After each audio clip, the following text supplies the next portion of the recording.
Let's compare the American Standard toilet, which you can see here, to my TOTO Entrada toilet. So the American Standard, you can see, is, as the name implies, sort of your standard design of toilet. It's a standard height, and it's one self-contained unit.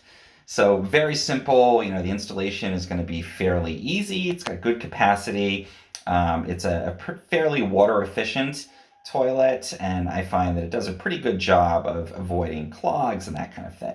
It's pretty basic. It's not going to win any design awards, but as the standard name implies, it's definitely going to get the job done.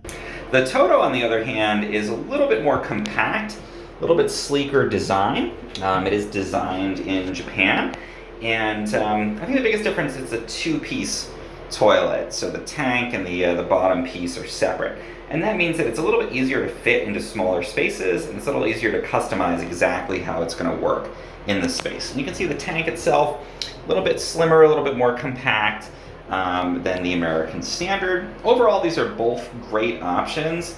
I think the TOTO works really well for my smaller bathroom here, because again, it's easier to fit into the space available. And if you're having design challenges, fitting the toilet in, the TOTO is a great option there. American Standard, a little bit physically larger in terms of the tank and everything. A little bit more basic design on that, but both overall great options.